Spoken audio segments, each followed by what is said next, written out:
دوسرا راؤنڈ اس کو کیسے دیکھتے ہیں؟ ہو پائے گا اور اس کے آؤٹ کم کیا ہو سکتے ہیں؟ بسم اللہ الرحمن الرحیم، نحمد و نصلی علی رسول کریم۔ آپ کی اتنی پر ایمان اور پرسوز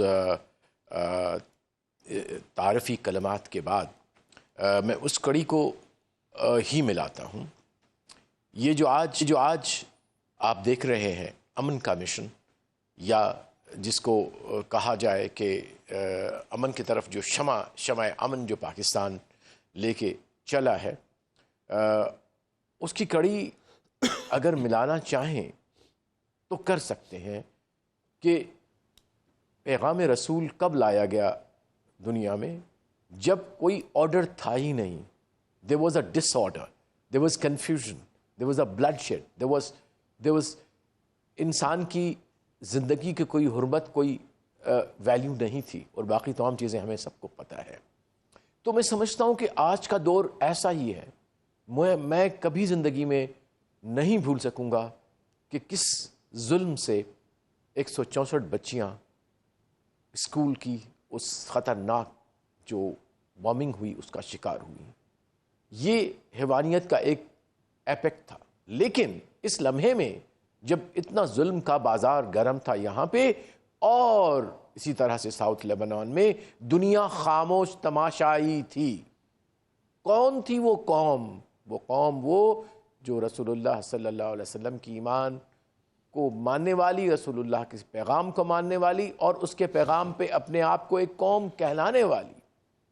تو پاکستان نے ڈسپائٹ آل دا نا امیدی، تمام جو جنگ کے گھمسان جو ہوتا ہے یا اس کا جو ہیز ہوتا ہے، ایک ڈسپیریشن تھا دنیا میں کہ اب دنیا تھرڈ ورلڈ وار کے دھانے پہ کھڑی ہے، اور آلموسٹ کھڑی ہو چکی تھی اکنامکلی، کہ مڈل ایسٹ سے لے کے ایشیا، افریقہ، وہاں تک بے روزگاری پھیل گئی، مہنگائی ہو گئی، اور اس دنیا کا چرخہ بند ہو گیا چلنا۔ اور مزید اگر اور 40 دن چلتا تو سمجھ لیجئے وہ ریسیشن آتا جو دنیا نے 1932 میں دیکھا، جہاں پہ جو ہے انسان بھوکے مرنا شروع ہو گئے ان سو کالڈ سیولائزڈ ورلڈ کے اندر۔ اب یہ کہنے کے بعد میں ڈسکرائب کروں گا کہ یہ ڈپلومیسی ہو کیا رہی ہے۔ It is just not the visits, یہ ایک ڈپلومیسی ان موشن ہے، جس میں آپ تمام جو پارٹیز ہیں ان کے سامنے ایز اے ریلائبل میڈیٹر ہو کے آپ ابھرے ہیں وہ میڈیٹر جس کے کہنے میں اور کرنے میں کوئی تضاد نہیں ہے۔ یہ چھوٹی سی بات میں اپنے تجربے کے مطابق بتا سکوں کہ سب سے سینسٹیو کام میڈیشن میں یہی ہوتا ہے کہ آپ کو جب اے پارٹی سے جو میسج ملتا ہے وہ اپنی ایمانداری سے بی تک پہنچائیں اور بی کا واپس اے کو پہنچائیں جی، اور یہی چیز آپ کو کریڈیبل کرتی ہے، یہی آپ کو جو ہے وہ با اعتبار کرتی ہے۔ دیٹ از وائی اب واشنگٹن اور تہران اور بہت سارے کیپٹل جو خاموشی سے پیچھے کھڑے ہیں، وہ کیوں کہہ رہے ہیں کہ اسلام آباد جانا ہے؟ کیونکہ اسلام آباد کی آواز کریڈیبل ہے، اسلام آباد کی آواز جو ہے وہ قابل اعتماد ہے۔ پھر ایک اور لیئر میں ایڈ کرتا چلوں کہ یہ صرف پیغام رسانی نہیں ہوتی، ان پیغاموں کو پھر آپ نے انٹرپریٹ کرنا ہوتا ہے، اور جو منسٹری آف فارن افیئرس کی مشینری ہے وہ اس کو انالائز کرتی ہے، پرکھتی ہے، پھر اپنے لیڈرشپ کو اپنی طریقے سے سیناریوز بتاتی ہے، اور پھر ڈیفرنٹ آپشنز ان پارٹیز کے لیے اور ہمارے لیے پاکستان کے لیے کیا بیسٹ ہے، اور پھر نیکسٹ موو کیا ہوگی۔ یہ بالکل شطرنج کی بساط کی طرح سے ہوتا ہے۔ جنگ is not a small thing, اس میں بہت بڑے بڑے فیصلے ہوتے ہیں، صرف فائر اینڈ اسٹاپ فائر نہیں ہوتا۔ سمجھانے کی بات اور سمجھنے کی بات یہ ہے، اس میں بہت سوفسٹیکیٹڈ پیش جو ہے وہ پیش بینی کرنی پڑتی ہے، پلاننگ کرنی پڑتی ہے، اور پھر آپ کو ایک اسٹریٹجک ڈیسیژن میکنگ کرنی پڑتی ہے کہ اس وقت کس کے پاس جانا ہے، کس سے بات کرنی ہے۔ میں آتا ہوں آپ کی طرف، ٹائمنگز ہوتی ہیں، دیٹ از ویری امپورٹنٹ۔ جی very important. Brigadier retired Farooq Hameed صاحب کیسے دیکھتے ہیں؟ ڈونلڈ ٹرمپ بھی کہتے ہیں کہ اگر کوئی پازیٹیو وے میں کوئی ایسا سلسلہ ہوا تو میں بھی پاکستان آؤں گا، اور بڑے اچھے جیسچرز ہیں ورلڈ لیڈرز کے، اور اسی وجہ سے ہندوستان میں ایک ہلچل اور سراسیمگی اور یاس و قنوطیت کے بادل چھائے ہوئے ہیں.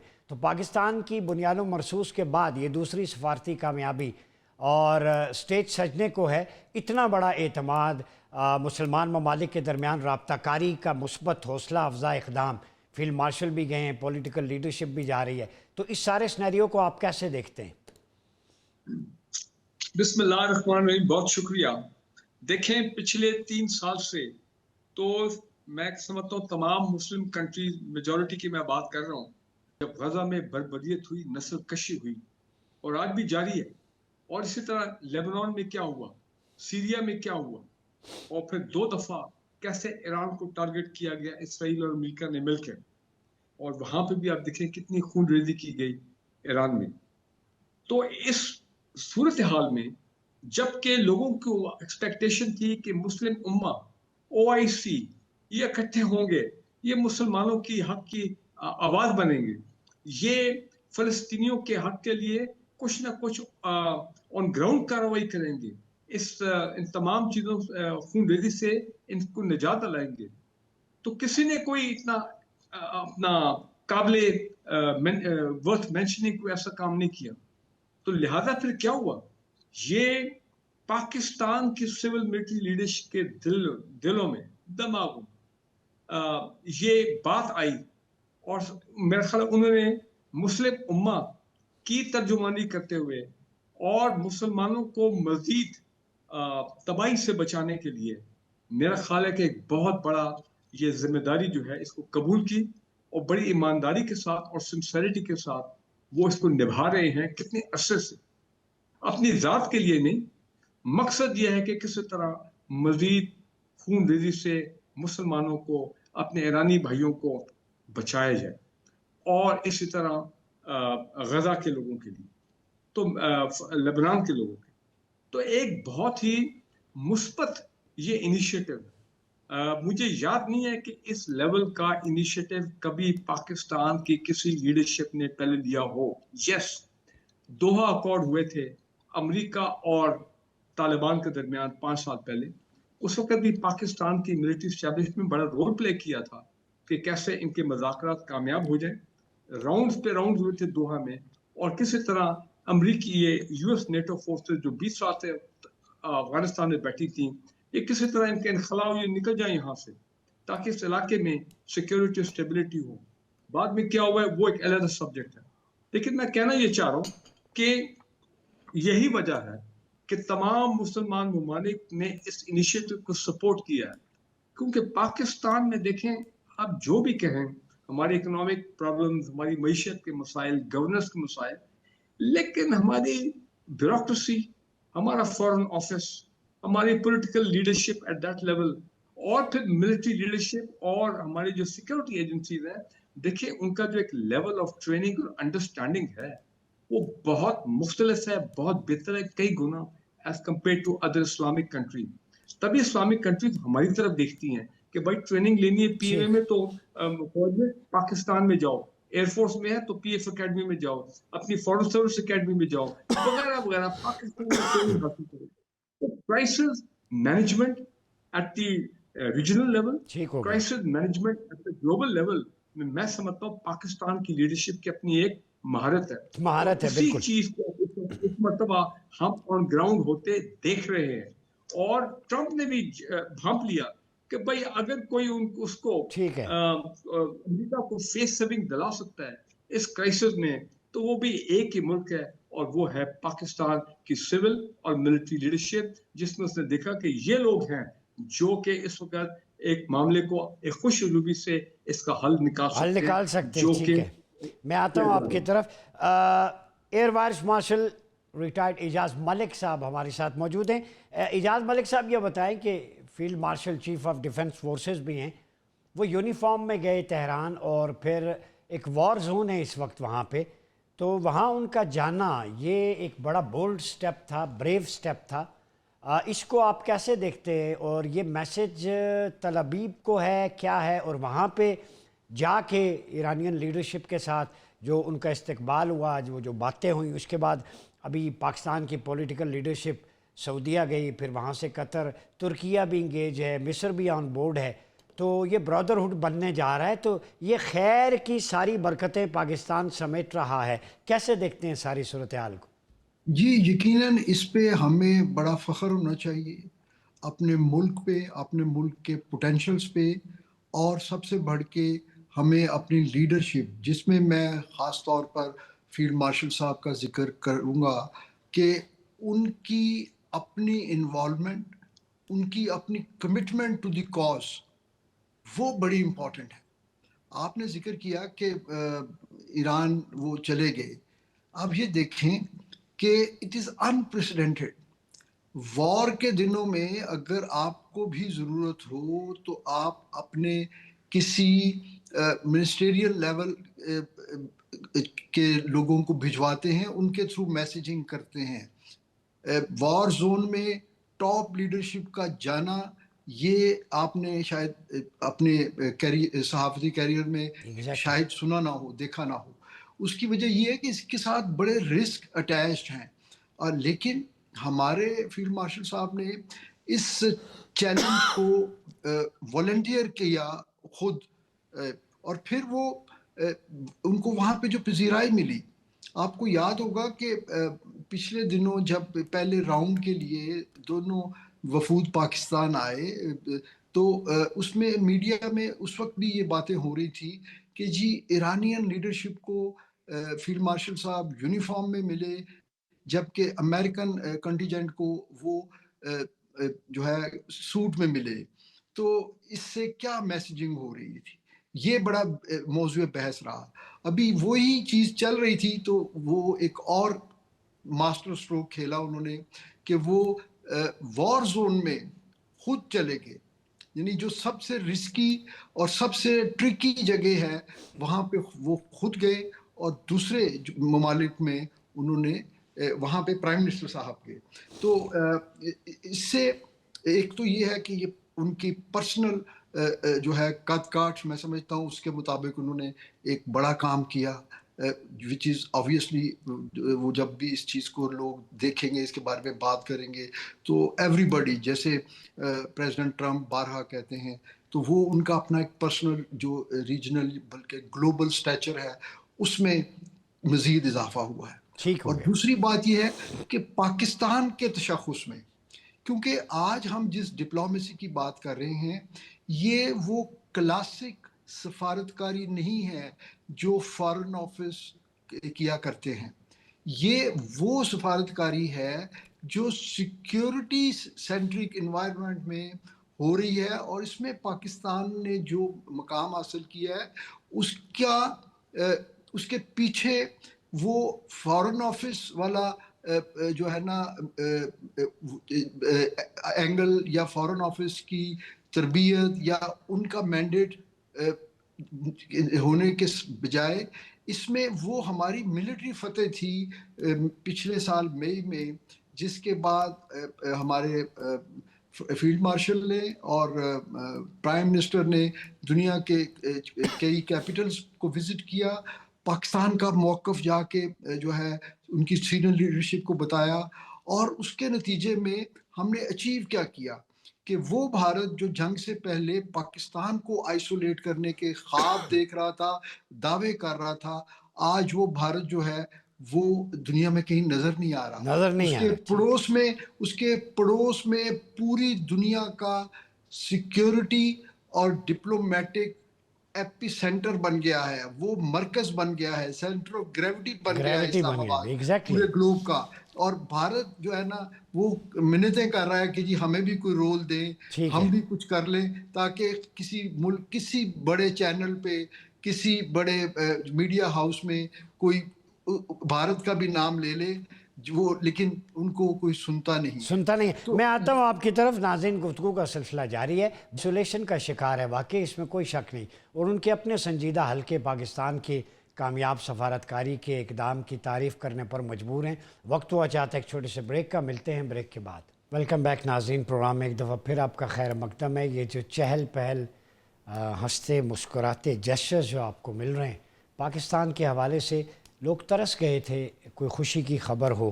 لیکن بنیان مرصوص نے عسکری محاذ پہ ایسی داغ بٹھا دی کہ بیرونی صحافیوں کو جب میں دیکھتا ہوں سوشل میڈیا پہ، انٹرنیشنل میڈیا کو، تو پاکستان کے کلچر کے بارے میں، ڈریس کوڈ کے بارے میں، یہاں کے کھانوں کے بارے میں، ہاسپٹیلٹی کے بارے میں ہر کوئی داد دینے پہ مجبور ہے۔ تو جب آپ کامیابی سمیٹتے ہیں تو آپ کا باقی جتنا بھی کلچرل ہیریٹیج ہے وہ دنیا کے سامنے آ جاتا ہے۔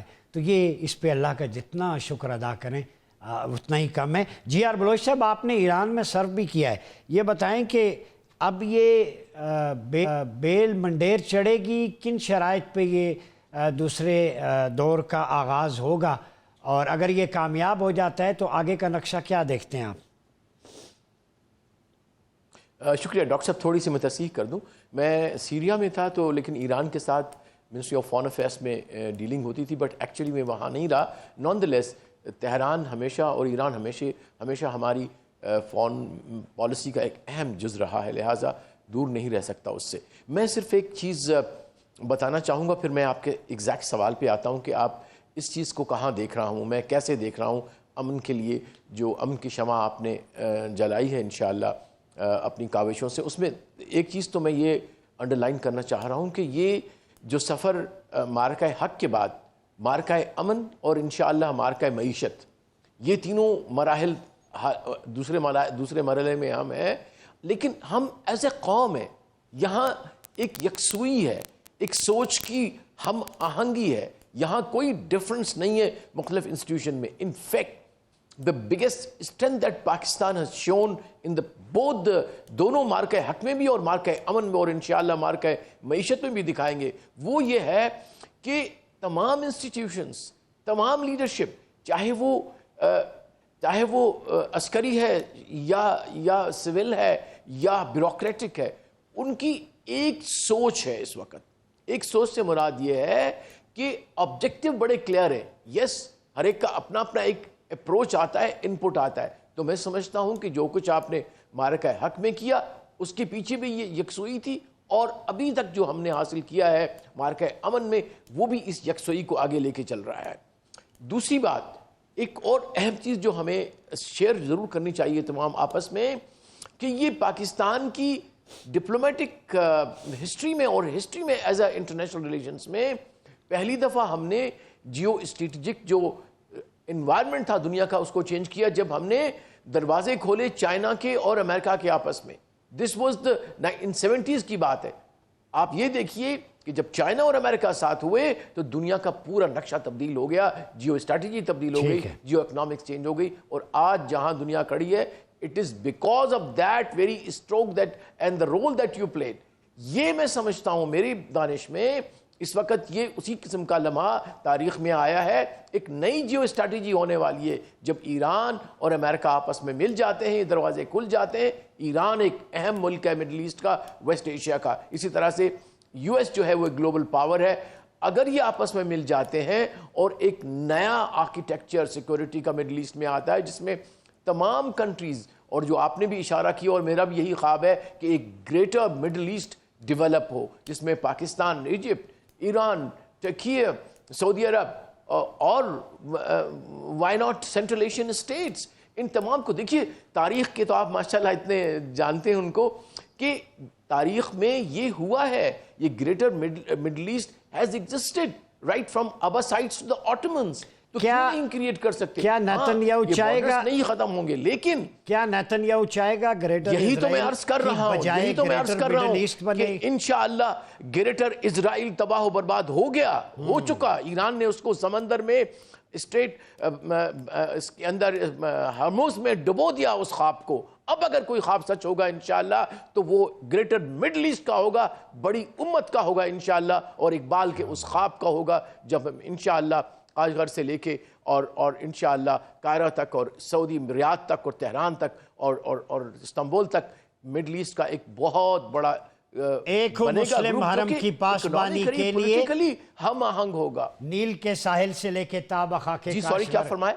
ہاں اقبال نے بھی یہی کہا تھا، تو بالکل آپ کا پوائنٹ آ گیا۔ میں ایگزیکٹلی وہی میں عرض کر رہا ہوں، یہ خواب اب صرف خیال خواب نہیں ہے، یہ ہونے چلا ہے، اور انشاءاللہ ماشاءاللہ پاکستان نے اس کا صحرا اپنے سر لیا ہے، اس کو اسٹارٹ کر دیا ہے، اور یقین کیجئے میں یہ سمجھ رہا ہوں، حالانکہ میں قریب نہیں بھی ہوں ان کے ڈیسیجن میکنگ کے، لیکن ان کے پیچھے بیسیکلی روحانی جو موٹیویشن ہے، جو انٹلیکچوئل موٹیویشن ہے، یہ وہ خواب ہے، یہ وہ خواب ہے، یہ وہ تو خواب ہے. بالکل میں آتا ہوں انشاءاللہ پاکستان کی پاکستان امہ کا جو ہے وہ ایک جوڑنے والا مواخات کا ہیڈ کوارٹر بنے گا. بریگیڈیئر فاروق حمید صاحب، اقبال کا ایک شعر ہے کہ اٹھ کے اب بزم جہاں کا اور ہی انداز ہے، مشرق و مغرب میں تیرے دور کا آغاز ہے. یہ پاکستان کی جو سبز ہلالی پرچم کی بلند پرواز آپ کو نظر آتی ہے، اور میں کل پڑھ رہا تھا اس میں تھوڑا سا ایک روحانی اسپیکٹ بھی ہے. شاہ ولی اللہ محدث دہلوی کی کتاب ہے انفاس العارفین، وہ کہتے ہیں مجھے روز رسول کے آگے صلی اللہ علیہ وسلم حضور خواب میں آئے، حسنین کریمین کے ہاتھ میں آپ نے چادر بھیجی جو سبز اور سفید رنگ کی تھی، وہ میں نے اوڑھ لی. تو یہ جھنڈا بھی ہمارا وہ بشارت ہے شاہ ولی اللہ کی جو آقا علیہ السلام نے حسنین کریمین کے ذریعے شاہ ولی اللہ کو دیا. تو یہ توجہات گنبد خضرا سے آ رہی ہیں، پاکستان، ترکیہ، مصر، ایران کو ملتے جا رہے ہیں، کوئی خیر کی خبر ہے. اور اقبال نے بھی کہا تھا مشرق و مغرب میں تیرے دور کا آغاز ہے. آج مشرق و مغرب میں سبز ہلالی پرچم سر بلند نظر آتا ہے. کیا کہتے ہیں آپ اس پہ؟ دیکھیں اس میں تو کوئی شک نہیں ہے کہ میں سمجھتا ہوں کہ ہماری جو لیڈرشپ ہے، ملٹری لیڈرشپ اور of course the political leadership, یہ اسپیشلی دا ملٹری لیڈرشپ، ان کا ایک اسپرچول وہ نظر آ رہا ہے، اسپرچول انفلوئنس بھی نظر آ رہا ہے کہ یہ پھر میں نے وہی جس سے پہلے میں نے بات کی کہ مسلم امہ کے لیے یہ لیڈرشپ ہماری باہر نکلی ہے، اور مسلم امہ کی یونٹی کے لیے. دیکھیں آپ نے بھی بات کی ہے یہ ترکیہ کی اور ایجپٹ کی، سعودی عربیہ، ایران کی. کل ہی ترکیہ نے کہا کہ ہم چاہتے ہیں کہ ایک سیکیورٹی پلیٹ فارم بنے جس پہ ایجپٹ، سعودی عربیہ وہ بھی شامل ہوں. اب آپ نوٹ کریں کہ اللہ کی شان ہے کہ یہی ترکیہ، ایجپٹ اور سعودی عربیہ، ان کے جو ٹاپ لیڈرز تھے فارن منسٹر لیول پہ، یہ آئے تھے اسلام آباد آج سے چند دن پہلے. اور یہ جب سے ڈیلیگیشن کے آنے سے پہلے جو یہاں پیس ٹاکس ہوئے امریکن اور ایران کے درمیان، تو اب اگر ایک سیکیورٹی پلیٹ فارم بن جاتا ہے اور اس ساتھ ایران بھی شامل ہو جاتا ہے، اور ہو سکتا ہے بعد میں قطر اور ایک دو اور چھوٹے ممالک ہیں وہ بھی شامل ہو جائیں، تو کتنی زبردست ڈیولپمنٹ ہے for the security of the golf اور مسلم امہ کی. اور دوسری بات یہ کہ یہ بالکل صحیح ہے، ایک اسرائیل کو ایک کلیئر میسج ہے کہ جناب انف از انف، آپ نے بہت کر دیا مسلمانوں کے ساتھ، اب ہم آپ کو مزید کچھ ایسا کام نہیں کرنے دیں گے. سو یہ سب کچھ میں سمجھتا ہوں یہ اللہ تعالیٰ کی شان ہے، اللہ کی شان ہے. بالکل یہ قدرت کا ایک عمل ہے، یہ قدرت کا ایک عمل ہے جو ہم اپنے سامنے دیکھ رہے ہیں. اور بے شک کچھ لوگ اس کو نہ سمجھے، لیکن میں سمجھ رہا ہوں کہ it is much more than ordinary diplomacy, it is much more than ordinary سفارت کاری. ٹھیک ہے نا جی. اور میں آپ کو ایک بات بتا دوں کہ ایک زمانے میں لائٹوں میں کہتا ہوں کہ ہوتا تھا چلو چلو دبئی چلو. آج پوری دنیا میں کیا جملہ چل رہا ہے؟ چلو چلو اسلام آباد چلو، چلو چلو اسلام آباد چلو. مائی پوائنٹ از دس، پوری دنیا کا فوکس اللہ تعالیٰ نے پاکستان پہ اور اسلام آباد کو بنا دیا. بالکل صحیح ہے. ایئر وائس مارشل اعجاز ملک صاحب، چونکہ آج مجھے مفکر پاکستان علامہ اقبال بڑے یاد آ رہے ہیں. انہوں نے کہا تھا اٹھ دیکھ زمیں دیکھ، فلک دیکھ، فضا دیکھ، مشرق سے ابھرتے ہوئے سورج کو ذرا دیکھ.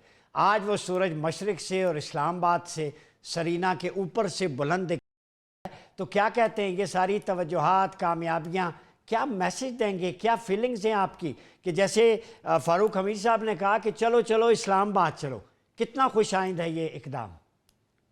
جی یقیناً اس کو تو ہم اگر دنیاوی اعتبار سے بھی دیکھیں یا جس پرسپیکٹو میں آپ نے ہائی لائٹ کیا اسپریچول ڈومین میں، تو یقیناً پاکستان میں وہ سارے انگریڈینٹ موجود ہیں جو پاکستان کو ایک اسلام کا مضبوط قلعہ بنانے میں جو ہے وہ معاونت کرتے ہیں.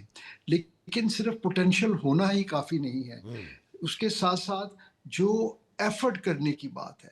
دیکھیے پوٹینشل تو اگر آپ دیکھیں تو مسلم امہ کے جو ممالک ہیں ان میں سے بہت سارے ممالک کے پاس تیل کی دولت کی وجہ سے یا دوسرے جو ان کی اکنامک ڈیولپمنٹس ہوئی ہیں اس کی بنیاد پہ ان کا بڑا ایک سٹیٹس ہے، لیکن سم ہاؤ وہ اس سٹیٹس کو او آئی سی کے پلیٹ فارم سے یا اما کے پلیٹ فارم سے اس کو وہ ایزرٹ نہیں کر سکے۔ اس سے پہلے بھی 70s میں جب مسلم امہ کو اکٹھا کیا جا رہا تھا اور یہ ان کو اس چیز کی طرف جو ہے گیلونائز کیا جا رہا تھا کہ آپ پین عربیہ کے اس سے نکلیں اور آپ پین اسلامزم کی بات اسلامزم کریں۔ کی بات کریں۔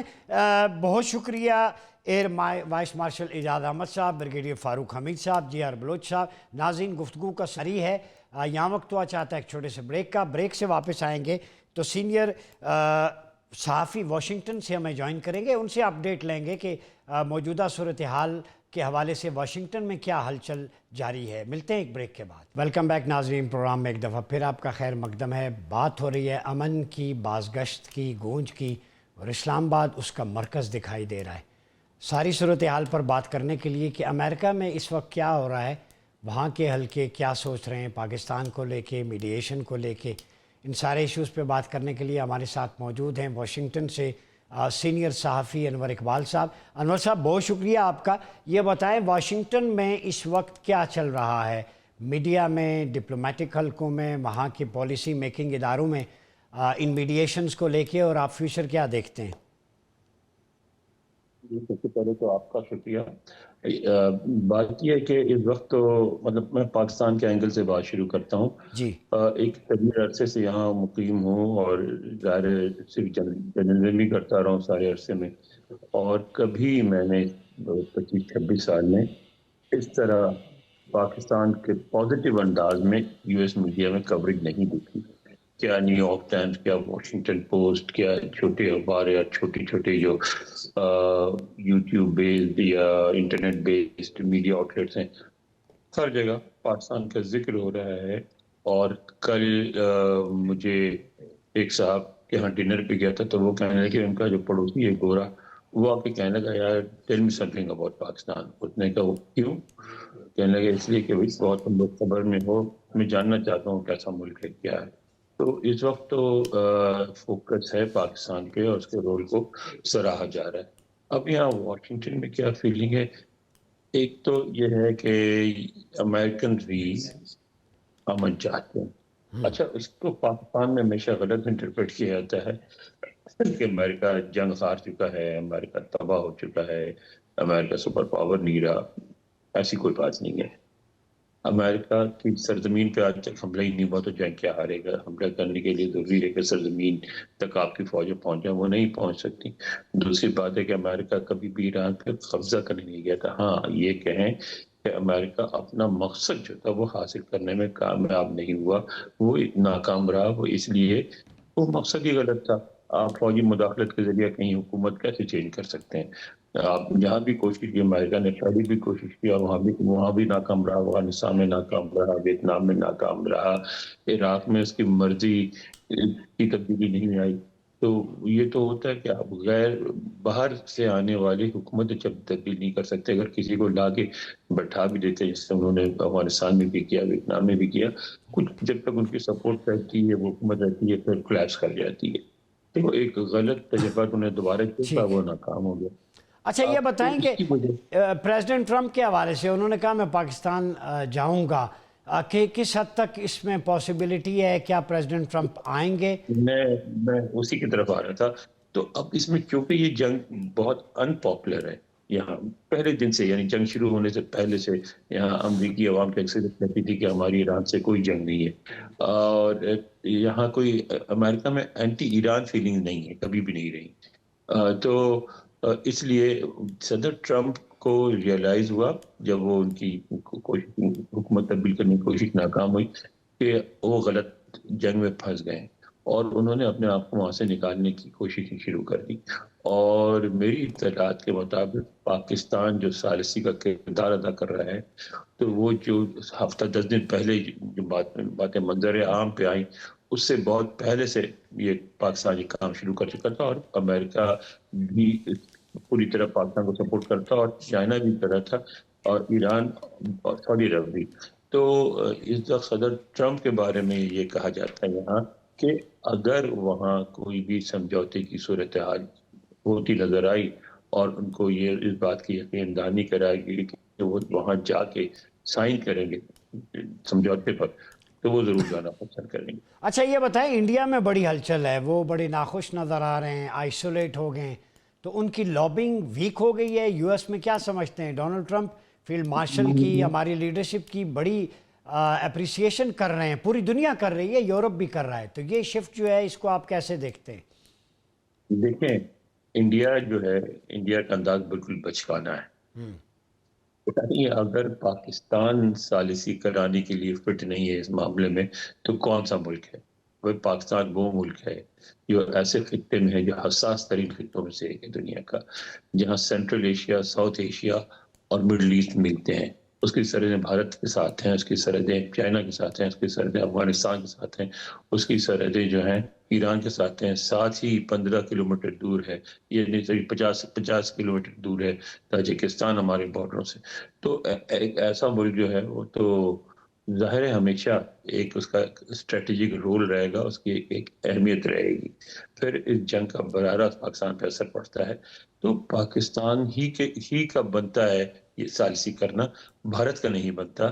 لیکن بھارت میں یہ ہوا ہے کہ بھارت میں بھارتی میڈیا نے ان کی عوام کو دو چیزوں کا یقین دلا دیا ہے. ایک تو یہ کہ بھارت سپر پاور بن چکا ہے، اور دوسری یہ کہ پاکستان جو ہے نا ختم ہو چکا ہے بالکل. اس لیے جب جنگ ہوئی ہماری پچھلے سال مئی میں، تو جس طرح پاکستان نے ان کے سارے جو عزائم تھے ناکام بنا دیے، تو انہیں بڑی حیرت ہوئی. جنوینلی جن انڈین سے ہم باتیں کرتے تھے وہ یہی سمجھتے تھے اور اس بات پہ بلیو کرتے تھے کہ ان کی فوجیں کراچی میں بھی داخل ہو گئی تھیں، لاہور کے پورٹ پر، حالانکہ وہاں پورٹ کہاں ہے، لاہور کے پورٹ پہ بھی قبضہ کر لیا تھا، اسلام آباد بھی پہنچ گئے تھے. تو ان کے لیے بہت بڑا شوق تھا. اب دوسرے انہوں نے یہ سپوز کر لیا تھا کہ پاکستان کو انہوں نے آئسولیٹ کر دیا ہے. لیکن آپ دیکھیں جنگ کے دوران بھی پاکستان آئسولیٹ نہیں ہوا، اس کے بعد بھی اب بھی نہیں ہوا، اور آہستہ آہستہ دوبارہ، یعنی ایک جو 9/11 ہوا تھا اس کا جو ریئیکشن تھا، اس میں پاکستان کے سارے مسلم ممالک لپیٹ میں آئے ہوئے تھے. اب آہستہ آہستہ اس کا اثر کم ہو رہا ہے، تو اب سب کی حیثیتیں واپس بحال ہو رہی ہیں. اور اس کا انڈیا کو بہت دکھ ہے. وہ اس لیے دکھ ہے کہ وہ سمجھ چاہتے ہیں کہ ساری دنیا پاکستان کے خلاف ہو، اور اس کا فائدہ اٹھا کے وہ پاکستان کو جتنا نقصان پہنچا سکتے ہیں پہنچائیں. مگر اب ممکن نہیں رہا، اور اس لیے وہ اس طرح کے بیانات دے رہے ہیں. اچھا یہ بتائیں کہ پاکستانی پرچم کے حوالے سے شناخت کے، آپ نے کہا لوگ پوچھتے ہیں پاکستان کے بارے میں، تو یہ جو پازیٹیو امیج کیا ہے پاکستان کا یو ایس میں، وہاں کے رہنے والوں پہ، پاکستانیوں پہ کتنا اثر پڑے گا؟ یہ ذرا ٹیڑھا مسئلہ ہے. یہاں پاکستانیوں کے خلاف سینٹیمنٹس نہیں ہیں. یہاں پاکستانی جس طرح ٹارگٹ بنتے ہیں، بلکہ پاکستانی تو تھوڑا سا بچ بھی جاتے ہیں، ہم سے زیادہ انڈین ٹارگٹ بنتے ہیں، کیونکہ وہ زیادہ مختلف نظر آتے ہیں اپنے نقشے اور اپنے چہرے اور رنگ کی وجہ سے. یہاں اصل میں جو فیلنگز ہیں وہ اینٹی امیگریشن فیلنگ ہے، اور اینٹی امیگریشن سے مراد ان کی وہ لوگ جو ایشیا، افریقہ، لیٹن امریکہ سے آئے ہیں. مثلاً یورپ سے آنے والوں کو یہاں ویلکم کیا جاتا ہے. تو وہ فیلنگز تو مجھے لگتا ہے کہ بڑھیں گی، کم نہیں ہوں گی. ٹھیک ہے. اچھا یہ بتائیں کہ وہاں کے صحافی بھی کہتے ہیں چلو چلو اسلام آباد چلو؟ اور صحافیوں سے کیا مراد؟ آپ کون سے صحافی، امریکی یا پاکستانی؟ نہیں، امریکی صحافی جو اس وقت ایک ویو چلی ہے، سوشل میڈیا پہ بھی دیکھ رہے ہیں کہ پاکستان کے بارے میں کہ ہر کوئی کہہ رہا ہے اسلام آباد چلو، تو وہاں کے جو جرنلسٹ، جی یعنی یہ ہے کہ ان کو اسلام آباد جو بھی جاتے ہیں، میرا بھی اپنا تجربہ ہے کہ مجھ سے بھی ملنے اسلام آباد آتے تھے بڑے. جب میں اسلام آباد میں سارے 30 سال میں نے اسلام آباد میں صحافت کی ہے، تو وہاں مجھے یاد ہے کچھ امریکن صحافی میرے دوست سے وہ آئے، تو میں نے اسلام آباد پرانا جو ایئرپورٹ ہے وہاں سے جب نکلا، گاڑی جب لیفٹ موڑی اسلام آباد ہائی وے پہ آنے کے لیے، تو سب سے پہلے مجھ سے اوہ مائی گاڈ سو گرین. تو ان کو کوئی پتہ نہیں ہوتا، ان کا خیال ہوتا ہے کہ پاکستان چونکہ مسلم ملک ہے،